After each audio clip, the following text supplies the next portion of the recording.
یہ عظیم سلطنت دیکھ کر وہ جان گئی کہ سلیمان علیہ السلام صرف بادشاہ ہی نہیں نبی بھی ہیں، چنانچہ اس نے فوراً ایمان قبول کر لیا۔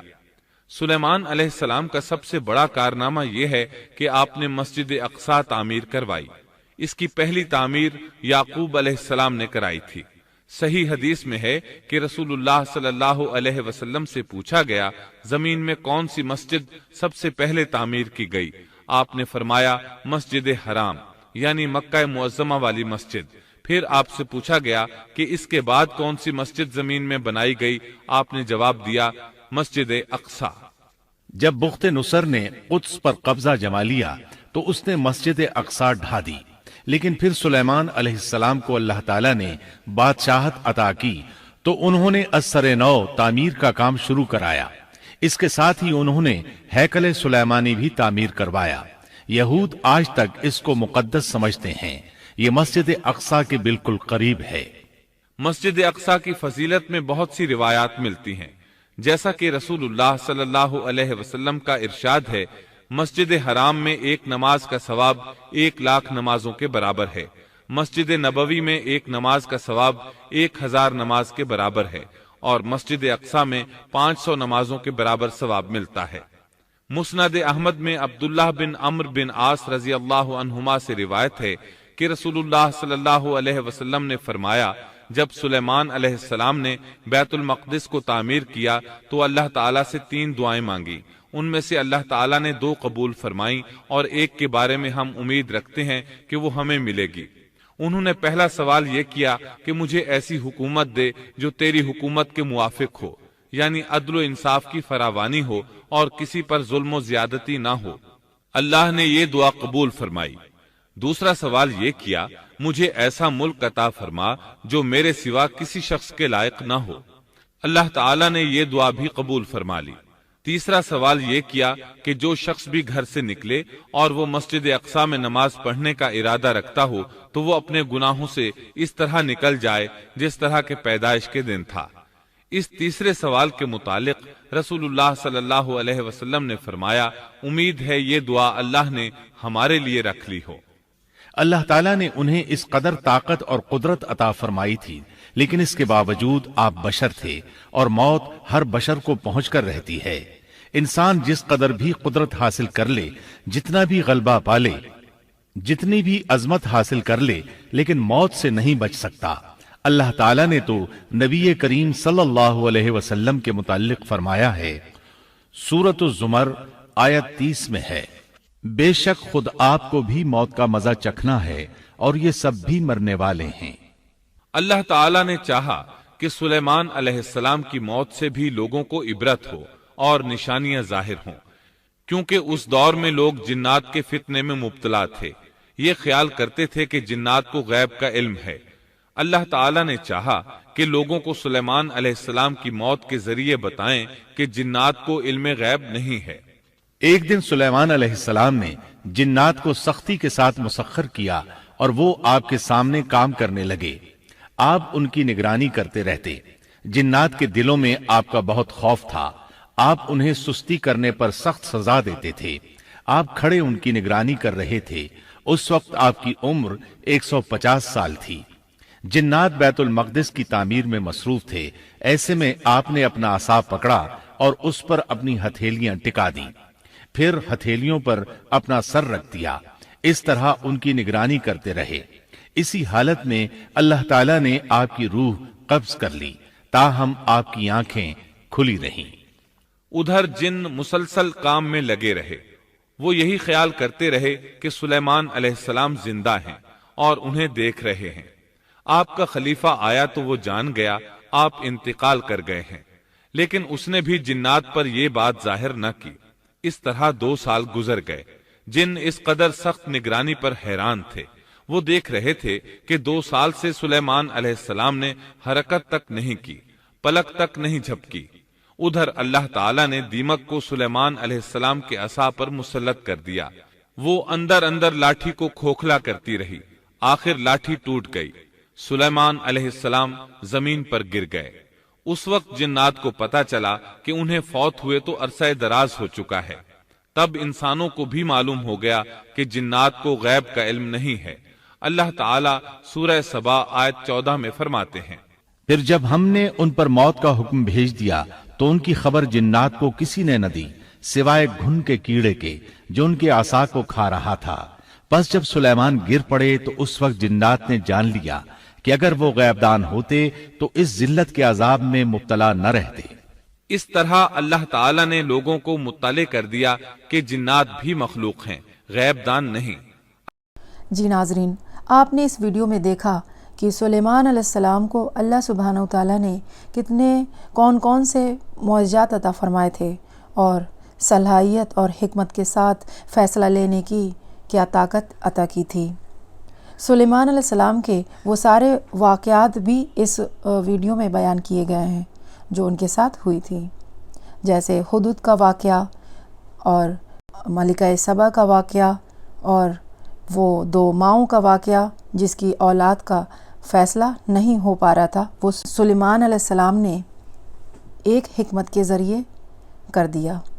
جی ناظرین، اگر آپ کو یہ ویڈیو پسند آیا ہو تو اس کو لائک کریں، شیئر کریں اور سبسکرائب کریں چینل کو۔ میں نیکسٹ ویڈیو میں پھر ملوں گی، تب تک کے لیے اللہ حافظ۔